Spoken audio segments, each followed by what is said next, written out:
All right. Thanks for being here, Ruben. Thank you for having me.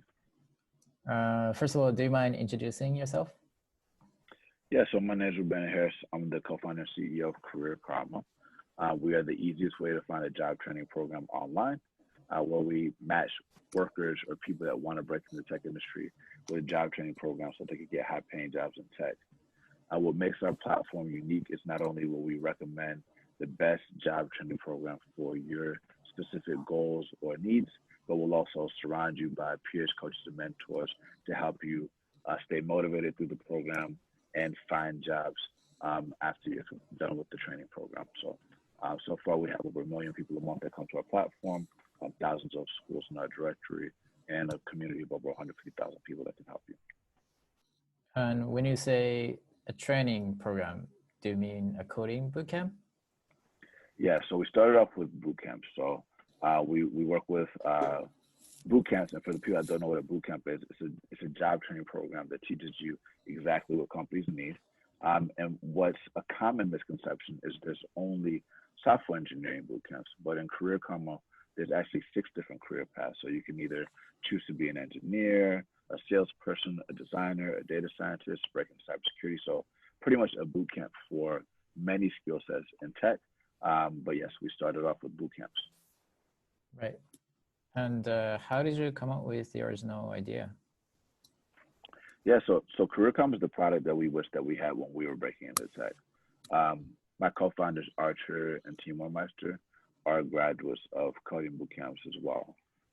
In 2012, around 2012 is when we started thinking about this. Archer, Meister did Hack Reactor. The other one did a bootcamp called App Academy. And we realized that if we wanted to break into tech, we had to really understand the language of technology. There's an article that we read called Software is Eating the World, where it pretty much explained, this by Mark Andreessen, which pretty much said that the tech industry is no longer an industry anymore. And so if jobs are going to be created and destroyed faster because of technology, then it's very important for us to break into tech, but also to share this news with the world so that they're aware of what they need to do to break into tech as well, so they don't get screwed over, to keep it plainly. And long story short, we think that there's no bigger problem outside of healthcare than getting millions of people back on their feet. And Career Karma is essentially the platform to help people do that. Can I ask you what you were doing before getting into tech? Yeah. So before tech, I started off as a musician. So I've been playing the cello for almost 30 years. Then after that, I realized that when I was in school, before tech was so big, everybody was talking about investment banking and consulting. So I broke into the investment banking industry. So I was an investment banker for 3 years, which has a story in and of itself. And then that's when we realized that technology was taking over everything. And as I mentioned that before, you hear about crypto today. It was just in the beginning before, like BitPay was across the street at the same time as Coinbase when we were in Atlanta. You see fintech companies like Chime blowing up and Robinhood and all these things taking over everything.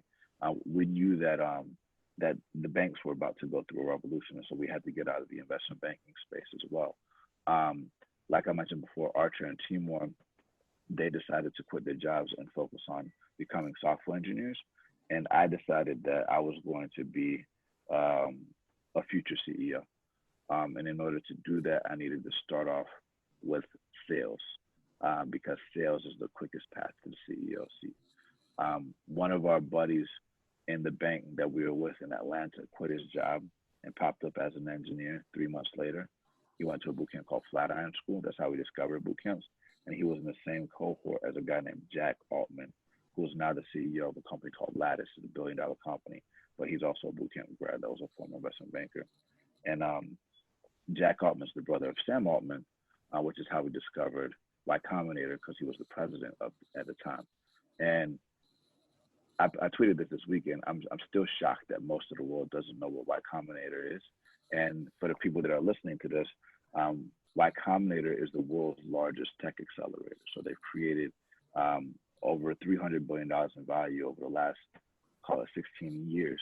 And they've created products that you all use on a day-to-day basis, like Airbnb and Instacart and DoorDash and many things like that. So it's very important for you to know where it comes from. And the reason why I bring it up is because it ties to your question about what I was doing before. Is one of the two principles that that Y Combinator talks about if you want to build billion-dollar companies is you need to start off by doing things that don't scale and writing code and talking to users. So Archer and team are focused on writing code, and my job was to talk to users and learn how to sell and talk to people and get the insights to build the right thing. So I did tech sales for about 3 years before starting Career Combo with Archer and Timor. We ended up working at about 6 different startups combined in about this same period of time.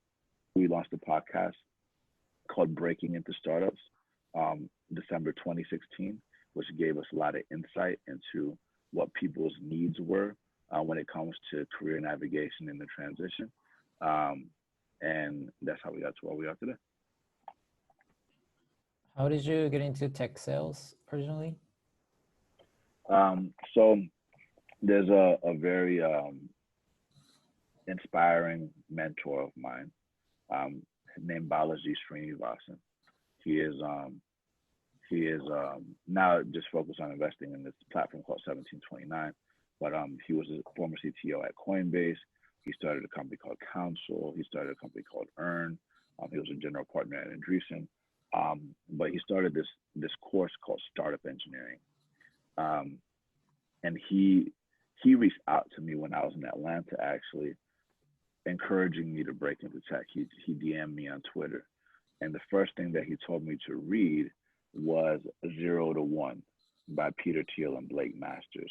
And at the time, it wasn't actually an official book. It was just notes that he took in the classes in Stanford. And there was a class, number 9, focused on distribution. And it talked about how in tech, there's this huge emphasis on software engineers and builders, which is important, but they're kind of treated like gods. And what's very overlooked is the importance of distribution when it's one of the most important things that you need to learn, because if you build it, they will not come, especially in a competitive world. And so you need leaders that know how to get the product out to people that need the solution to the problems that you are solving. And so when I read that chapter, that's when I decided that I was going to focus on sales. And I talk about this more on a blog post that I wrote, the original blog post called Breaking Into Startups. And you got into working at a startup, right? As a tech sales person? Yeah, for sure. So I read all kinds of books about it. I ended up at the first company that I worked at was called Alt School, more on the admission side of things, which was a personalized education platform. Enrollment management is essentially a sales function for a school. And then I was able to get a job at a company called Honor, where I was working with a lady named Phaedra Ellis Lampkins, who's now the CEO of a company called Promise. But at the time, I was on her team, starting off learning about business development on the partnership side of things, but then also on the inside sales team.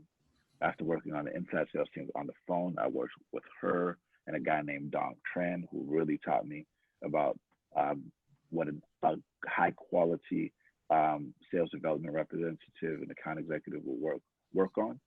And then I graduated into outside sales. They sent me to launch Los Angeles. They literally just gave me a plane ticket and access to a car and told me to build out LA, which was a daunting experience, but I did it. And then they brought me back to the Bay Area to take over the San Francisco market and be in charge of the hospitals in the area there. And then I became a inside sales director at a company called Hustle, political technology company. And I actually know the founders of Hustle through the first house that I lived in when I moved to the Bay Area. So Perry Rosenstein and Roddy Lindsay and and many other people that were there were people that I was able to work with and get the job there. So I'm curious, if someone wants to get into tech sales today, do you have any advice for them? Yeah, so yeah, absolutely. I think one of the first things to understand is well, I would actually listen to several podcasts on breaking into startups, talking about tech sales, but I would actually start thinking about your story and the translatable skills that you already have. So in the beginning for sales, you're probably going to be in a sales development representative role, which is setting up meetings for people that close deals, right? And you're going to be spending a lot of time focused on qualification and understanding who's worth your time and who's not worth your time. And through that process, you're going to learn how to explain the product really, really well, okay? And the reason why I tell you to really know your story really, really well is because if you know yourself, that's kind of like a pitch of a company. And you're going to have to tell that story of yourself multiple times in your life. For example, you ask me like who I am, right? I've said who I am many times. And so you're going to have to do the same thing in a sales role as well. And I apologize about the background noise. But essentially, that's going to be one of the things that you're going to be doing early on. What happens is you'll usually get paid a base salary, and then you'll get commissioned for every appointment that you set, and you'll have a target every month, and a target every quarter, and a target every year, and target every week. And if you hit those goals, then you get your full compensation. And usually you want to be looking for roles that are uncapped, which means you can get paid as much as you want. So based off of how you perform, you get additional bonuses and accelerators for how well that you do. So I would really focus on what's the difference between a sales development representative and an account executive. The account executive is paid a higher base, and they're going to be paid off of how they close. But a very easy way to do it is go to careerkarma.com/apply and say you're interested in sales, and we'll match you with 3 different sales boot camps and many other, actually more than that, different boot camps that can actually connect you to teach you how to be a tech salesperson. And here's a really good podcast episode with a guy that I used to work with at Hustle. His name's Isiab Ferreiras. So you can learn more about the role. Is it necessary to go to boot camp for doing tech sales? It's not necessary to go to the boot camp for anything, actually. So we live in a very special moment, right? Where I was actually just talking about this over the weekend. I don't think that we live in an equal opportunity society from a government perspective or an oppression perspective or a race perspective or a sex perspective or even a religious perspective. However, if you have access to the internet and you have a computer, you have almost equal opportunity.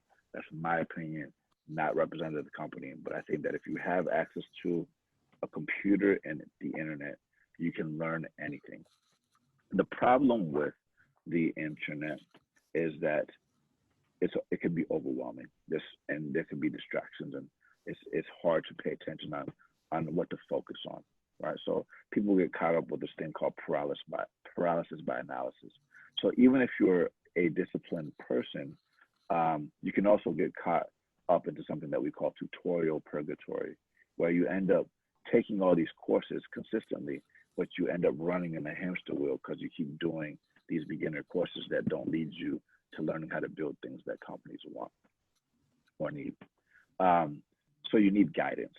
Bootcamps are really good at filtering through the noise and giving you the exact knowledge that you need in order to get into a job at a company.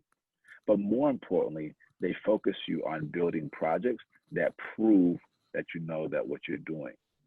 A lot of people like to emphasize resumes or even credentials. And a boot camp will give you a credential and sometimes college credit if that's really what you want. But we are not, I am not bullish on credentials. There's over 2 million credentials in the US. That's not going to be what gets you the job. The way you build a project, the way you tell a story that's true to you and why you built this and why you want to work for the organization, how you network, it's what is actually going to get you the job. And so think of, the last thing that I'll say about this is think about going to a boot camp, kind of like having a personal trainer at a gym to get a six pack. Right? You can get a six pack without a personal trainer and without a gym and without a workout plan. But it's really, really hard and it's very rare people do that. So most people would like to have access to a gym. Most people would like access to a personal trainer and somebody that can handle their meal plans and tell them when to rest and when to take a break and all these things. And so that's what a boot camp will do, is give people discipline and structure and guidance so that it saves you time. And time is your greatest resource. And rather than taking 2 years or 4 years to get a job, you can get it in 3 to 12 months. Right. So if someone wants to go to a coding bootcamp, how should they choose one? It's a great question. So you can go to careerkarma.com/apply, which is how you create a profile. And it'll actually match you with our recommendations for you, because what you're going to do is share, where you're located, what your goal is, what your financial situation is, to see if you need scholarships or if you need something that doesn't cost money up front, or if you're a veteran or if you're a woman and you want to take advantage of what's out there for your background, whether you want to do it offline or online, different things like that. So we'll be able to give you those recommendations. But also in your profile, we'll be able to give you a career guide so you can understand like what a day in the life looks like. You can speak to other people that are enrolled in the program. You can speak directly with the schools to see if you even like them. But then you can work with our coaches that are currently enrolled in programs or that are already employed to help you. And then within a 2 to 4 week process, we can help you not just get accepted into multiple schools, but choose the best program for you, and start connecting you to live networking sessions in our audio app on the phone every single night. So you can start networking with people that can help you get a job. The last answer to this is, if you want to look at reviews about schools, just go to careerkarma.com/schools, and you'll be able to see over 450 bootcamps in our directory and what people are saying about them. So it seems like you provide a lot of services through Career Karma. I'm kind of curious, how do you guys make money? It's a great question. Yeah, so Career Karma is free and will always be free. The reason why we're able to keep it free is because the staffing business is a big business. So whenever we help schools and companies find qualified applicants, they pay us a fee to keep it free for you. So that's essentially how we make money. Every school that we work with has been screened for quality and getting you all the job. And it's very important for us to continue to build on that trust. And the main reason why people come to Career Karma is because we've been able to filter down people that are going to get you a job, because one of our goals is to help 1 billion people in the next 10 years. And we can't do that if people aren't enrolling in programs that don't get them jobs. Going back a little bit, how did you go from doing tech sales for other startups to, doing your own startup? Well, doing my own startup was always the vision from the beginning. I like this question because when you look at the media, everybody fetishizes like entrepreneurship and venture capital and says, start a company. Everybody start a company. There's so much money out there. Start a company. I don't think that it's wrong to venture out and start your company from the beginning, but the facts are most companies fail, right? And my recommendation for people is, if you want to start a company, it's very important for you to learn how the game works, because it is a game, right? If you don't know the pieces on the board, the value of the pieces, and how the pieces move, how are you going to play chess? You can't even think about beginning, middle, and end game strategy, right? If you don't do that. And so what we recommend is before starting a company, break into tech first, like we did. Spend 1 to 3 years so you not only know what it's like to work inside of a tech-driven company, ideally in the early stage, like seed Series A, maybe Series B, so you can really see what it's like because it's very different from corporate. It might be worth it to spend some time in corporate too, so you can see what it looks like in a big stage. And while you're at the company making money and learning and networking and building a team or building friends, um, start thinking about what you want to build and start a side project on the side. And once that makes up more money than what you're currently making, then quit your job. So like we started that podcast in 2016 while we were all employed. We started it when I was still at Honor, and in the beginning it made $0. Well, then one day a boot camp came and said, "Hey, we want to pay you 5,000 a month to get access to your audience, um, because we want to help the people that listen to you and see who's serious about getting a job because we want to help as many people as possible."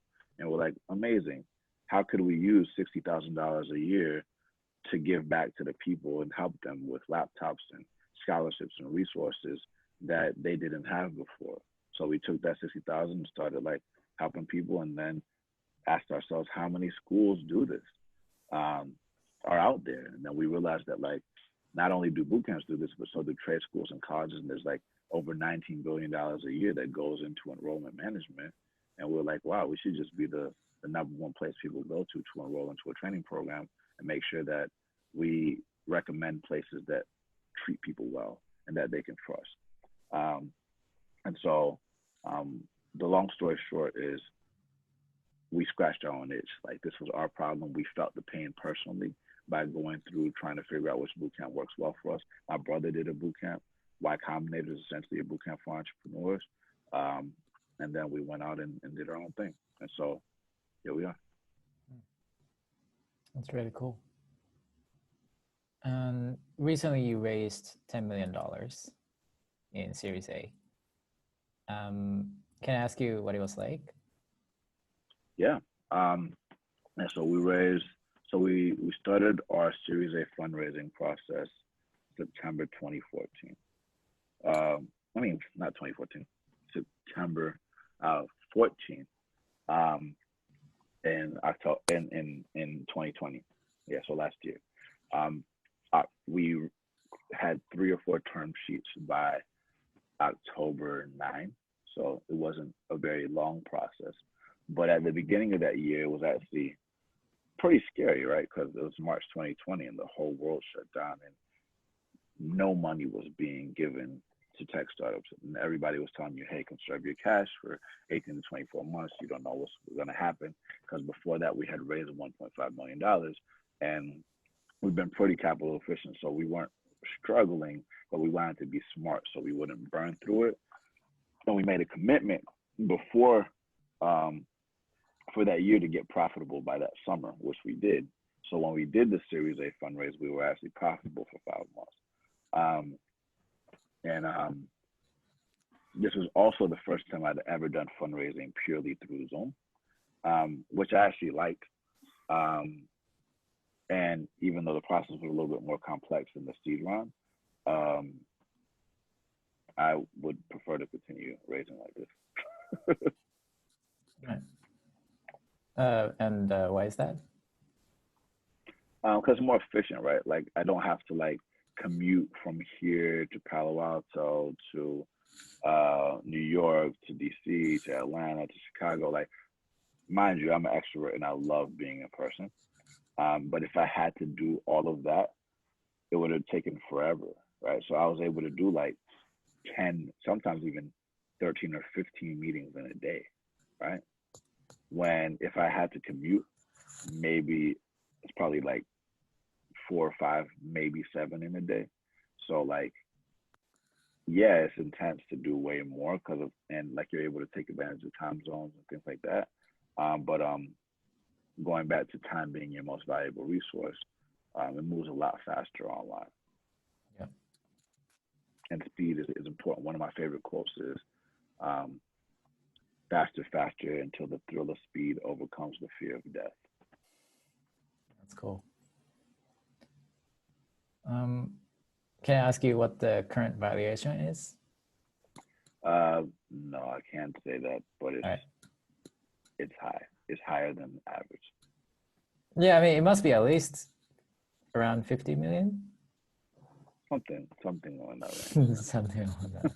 All right. I want to go back a little bit and sort of try to close the gap. So, how did you go from doing a podcast to to that point where you raised $10 million? So there's going back to like that 0 to 1 thing that I was telling you about. Peter Thiel has a question that he talks about, which is, what do you believe that nobody else believes, right? Or very few people believe. It's called the secret question. And there's two ways to win. It's the PayPal Mafia idea.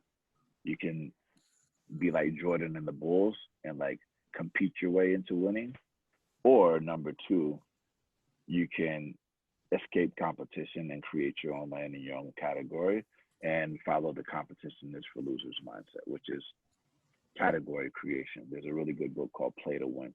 And we are playing to win. We want to be we are the category kings of the rapid reskilling movement and want to continue that. And the way to do that is by not competing. And so one of the things that we focused on is just doubling down on boot camps. Everybody thought boot camps was stupid when we first started. But a lot of people never been through it. They're like, how are boot camps going to be better than college? But now you see boot camps growing every single year, graduating almost the same amount of engineers as colleges do. And pretty much every company dropping the requirement to have a college degree and caring less about how much time that you worked in industry. And we see people getting hired all the time, no matter what their background is, no matter if they dropped out of high school or whatever, no matter if they have been formerly incarcerated or whatever. And so I would argue when the pandemic hit, it actually, it made over 55 million people file for unemployment and pushed companies to double down on this phenomenon even more, where now people are like, wow, Ruben, how did you know that boot camps were the future? And it's not it's something you always want to bet on the inevitable. So like a lot of times, like if you've personally felt the pain, like when I was looking for companies that I wanted to work for, I wanted to work for CEOs that were solving problems further down Maslow's hierarchy of needs that also had the problem themselves. And since we had been through the problem ourselves and very few people believed what we believed, we were able to create a moat that we're still building in this category to where we're not really competing with anybody and we can continue to grow in that regard. We're big believers in collaboration over competition. And it feels good to help people in this great time of need. This is less of a startup type of mindset, but when you think about what we're doing, sitting on top of, so we focus on education because it sits upstream from recruiting. So we're introducing a whole new labor force into the market, right? Most tech companies are focused on helping people that have skills already to find jobs, but that doesn't really help the world, right? Because those people can help themselves. It helps them a little bit, but like those people can help themselves. There's 3 billion people in the workforce, 2 billion of them are blue collar. So we're actually able to like build trust with them and introduce them into the market. And through that process, build a platform that can be leveraged by them and the people that can help themselves, you see, and position ourselves to be one of the biggest staffing firms in the world. And so the reason why I say this is because there's several entities that want to help people get employed, like Deaf Color or Women Who Code or the Boys and Girls Club or whatever, you name it. right? Any type of like workforce development centers in the government, philanthropies like Ford Foundation, they all want to help people get employed, but there's no central glue that ties everybody together. So we're going to bring all these organizations together to serve people through our software and make it easier for them to collaborate, because there's so many awesome people doing great work, not just in these entities I mentioned, but tribal communities like Native American communities, religious communities like the Mormon Church or the Adventist Church or the Jewish communities or the Catholic communities, right? The disabled community, the veteran community. Like veterans is a great example. There's millions of people that are struggling to transition from the military into civilian life, right?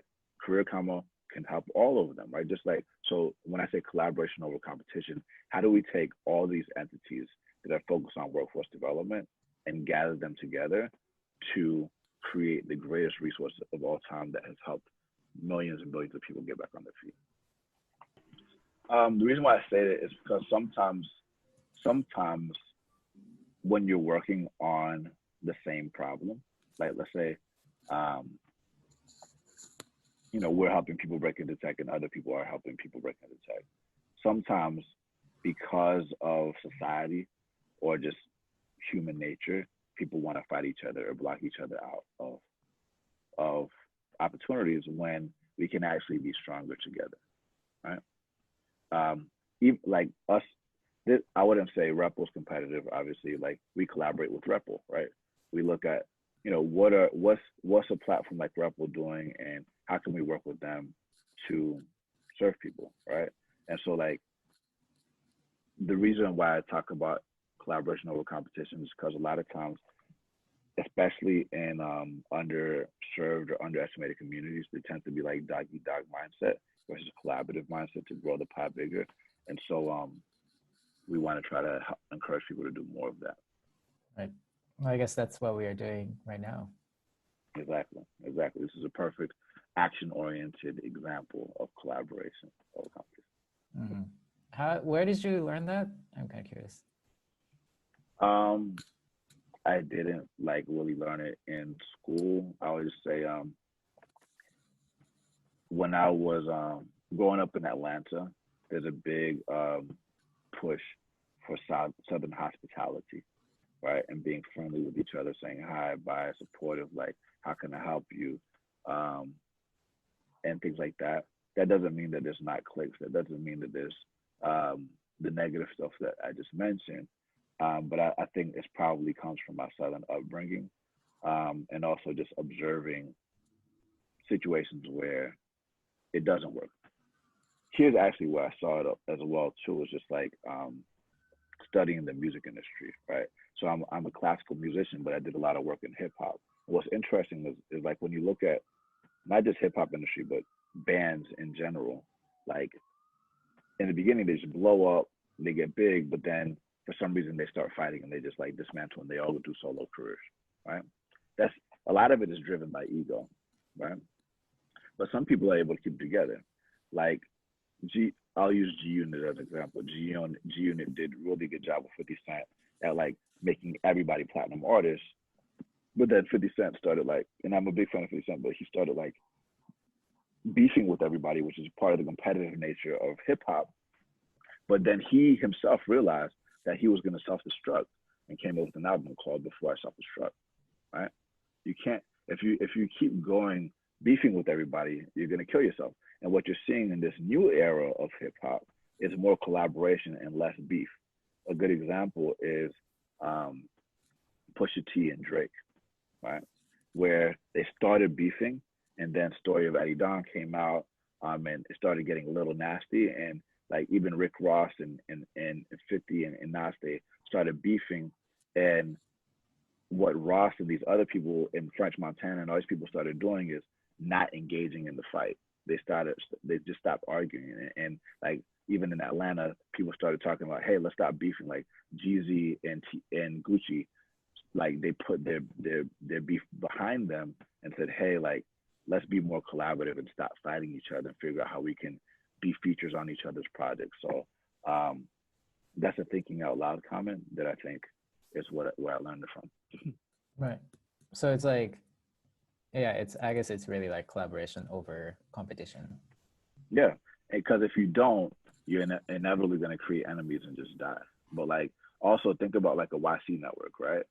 Like we're all there's thousands of companies here, and we're all in there not just to get guidance from our mentors, but we're all supporting each other. You know, we're also part of the Reforge network. So like, think about that. Like, yeah, we're one of 5 companies that were selected to be a Reforge partner, and we get access to supporting each other and all the mentors. But it's all about how can we help each other out get to where we want to go. You know. Yep.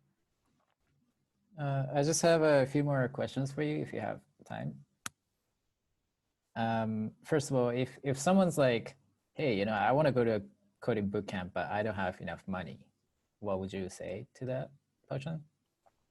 That's a great question. Pretty much every job training program and career comp that we work with has the option to be able to attend without having to put money up. You've probably heard about an option called an income share agreement. And for the people that haven't heard about income share agreements, also known as ISAs, essentially it's a promise that says, hey, YK, I believe in you and I believe in what I know how to teach. And if you don't get a job, you don't have to pay anything. But if you do get a job, then the tuition comes out of your new salary, and that model is called an income share agreement. I have a YouTube video I did called How Income Share Agreements Work that explains the difference between an income share agreement and a loan. But what many people don't know about is a newer model called deferred tuition. Deferred tuition is a similar concept to income share agreements where you don't pay money unless you get a job. But the best way to think about it is it gives you the opportunity to try to go to school. And if you don't get a job, the worst thing that happens is that you learn something and you don't pay any money. But if the teacher does help you put food on the table, then you put food on their table, and it's always cheaper than college and faster. Is it the same thing as deferred tuition? It's a little different. So for an income share agreement, there's 4 key triggers. So there's a maximum that you would pay, which tends to range between a little under $10,000 up to $30,000, sometimes $40,000. There's a duration of time, a percentage of your salary, and those are the main ones. It's all in the video, but essentially what they do is they say, hey, I promise I'm going to get you a job that, let's use $30,000 as an example. And if you get a job, then you agree to pay 10% of your salary for 3 years, up to 30,000. That's the cap, right? Oh, I remember what the 4 triggers. So the 4 triggers are a maximum that you will pay, a duration of time, a percentage of your salary, and I forgot what the last one is. But anyway, essentially, like let's say that you get a job making $50,000, right? 10% of 50,000 is 5,000. After 3 years, that's $15,000, right? So that's a little under 30,000, right? So how much did you pay? You paid 15,000, even though 30,000 is the cap, right? And let's say that you get a job making $100,000, right? Or $150,000. 10% of $150,000 is $15,000. After 2 years, that's $30,000, but the duration of time was 3 years. So like you're actually going to stop after 2 years versus 3 years because you hit the maximum. So you always know what amount that you're going to pay. If you drop out in the middle of it, then you also don't pay any money. And the difference between a income share agreement and deferred tuition, it depends on which school it is. It's usually not a percentage of your salary, and it's a fixed monthly amount. There are different variations. Some of them will make it based off of like which job that you get. So it'll be like only if you get this type of job. Some of it is like many different types of jobs. But that video that I told you explains the whole history of it and the nuances and things like that. And we also have a blog post that explains in great detail the difference between income share agreements and deferred tuition. I think I'll put links to all of those in the description of this video. Yeah. Yeah. And I think I have a few more questions. Yeah, sounds good. The first one is, do you have like any general advice for someone who wants to get into tech? Yeah. So I think the first thing that I think is important to understand as you're thinking about wanting to break into tech is um, what roles are out there, what exists out there. I'll say the hold on, I'm putting this in the chat. The fastest way to break into tech is either through sales or software engineering. That's the fastest way. Pretty much every other role that we offer, like data science, design, data analytics, cybersecurity, they all pay well as well. So it's important to know that these are careers that are in demand and what a day in the life is like. Um, what I think is a common misconception, so I'll tell you like unwritten rules, is that a successful career transition is less about what you know how to do and more about managing your psychology and how you deal with rejection and how you communicate and embrace who you are.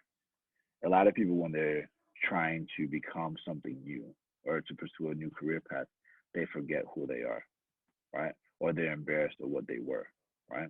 Let's say that you were a janitor or a construction worker or whatever. There's nothing embarrassing about that. That's actually a powerful position to be in, right?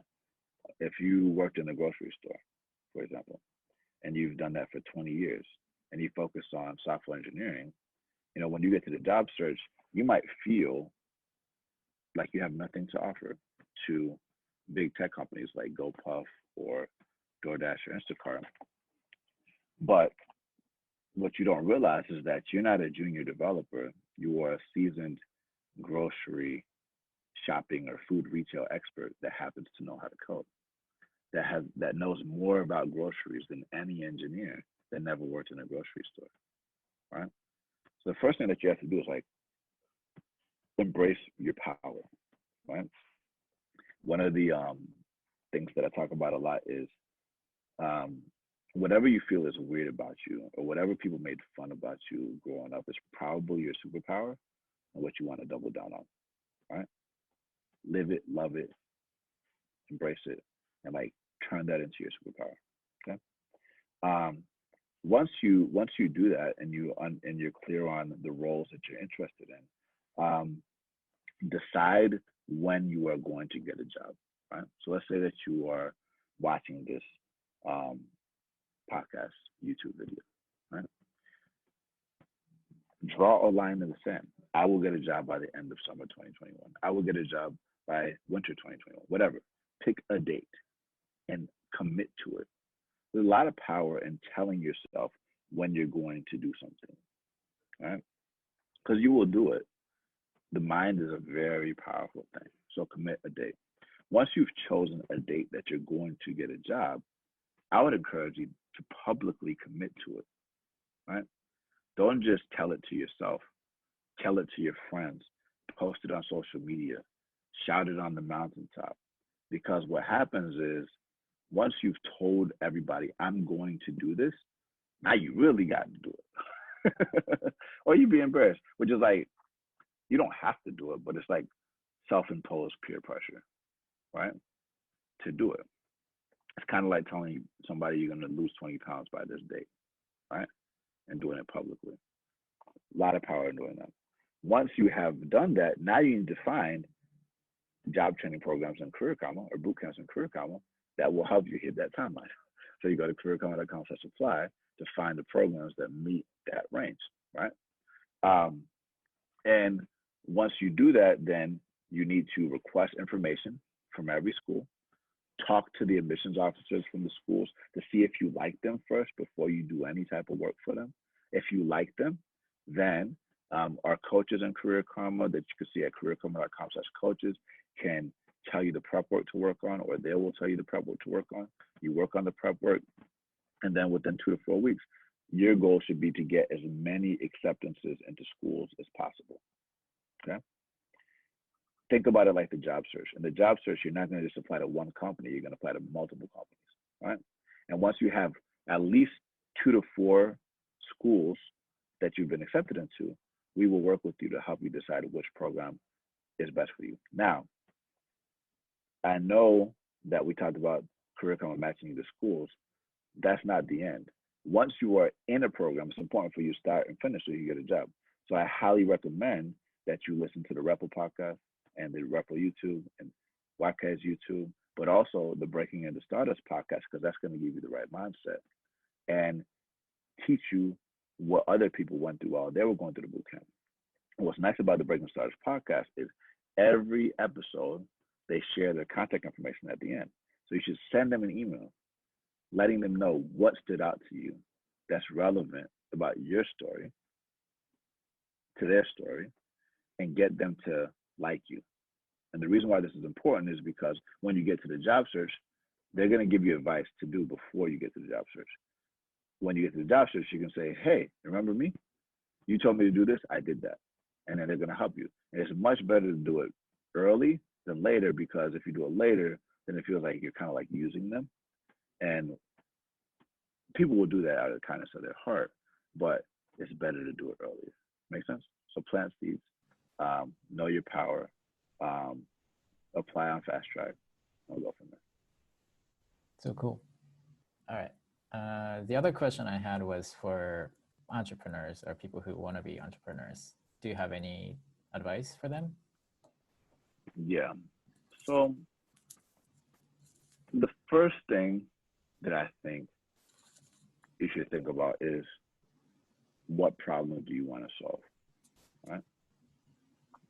Ideally, you're not just trying to start a company to make money. Right? You're trying to go back to that same question that I told you about getting into a job, which is like, what is weird or unique about you that could be your superpower that you could double down on? What trauma have you been through? What scary life experience have you been through? What life experience do you have that many people in the world also have? And the reason why this is important is because ideally that problem that you're focused on solving is something that's felt by millions of people in the world frequently, right?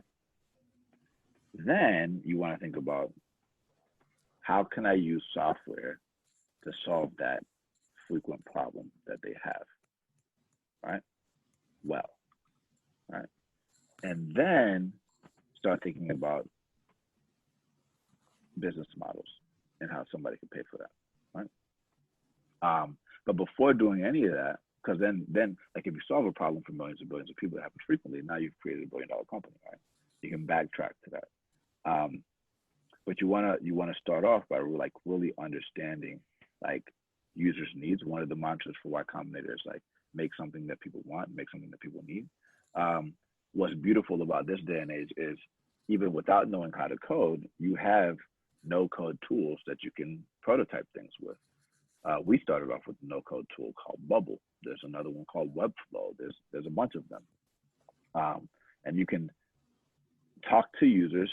So like, you're gonna have the problem yourself, but talk to the people you want to serve and ask them what they're experiencing. Kind of like what we did on the podcast. We understood what other people are experiencing, and then either create a prototype on Bubble or on Webflow, or literally draw it up and show it to them and see if they would use it. There's a great blog post by Paul Graham called "Doing Things That Don't Scale" that I encourage people to read. That's what you want to do in the beginning, because going back to the whole thing about, if you build it, they won't come. Founders make companies grow by getting in the street and talking to people. I've made thousands of phone calls. I still make phone calls today to talk to our users to understand what they need, and test it and see if you can make money, and hold yourself accountable to goals every week. And as you get traction, apply to Y Combinator and get in. So that's what I would recommend. Nice. All right. Is there anything else you want to add? Yeah. So like I told you, we launched the Breaking Stars podcast in 2016. And what's cool about it is not only did it reach over 3 million people and give people this daily motivation, but people, like I said, started emailing them. And those people that they emailed actually helped them find jobs. Um, so piggybacking on that idea, we launched live audio rooms inside of Career Karma where not only can you hear from people that are employed in companies, but you can talk to them in real time every night. So if you go to careerkarma.com/events, these people are hosting rooms, talking to people about their career path, and companies themselves are launching rooms. So you don't even have to wait to get introduced to somebody. If you're in the job search, this is the best place to go in order to network and find a job. So if you're in the job search and you listen to this, careerkarma.com/events, check out the live audio rooms. We'll be able to connect you to our network of over 2,000 companies. So it's basically like Clubhouse on Career Karma?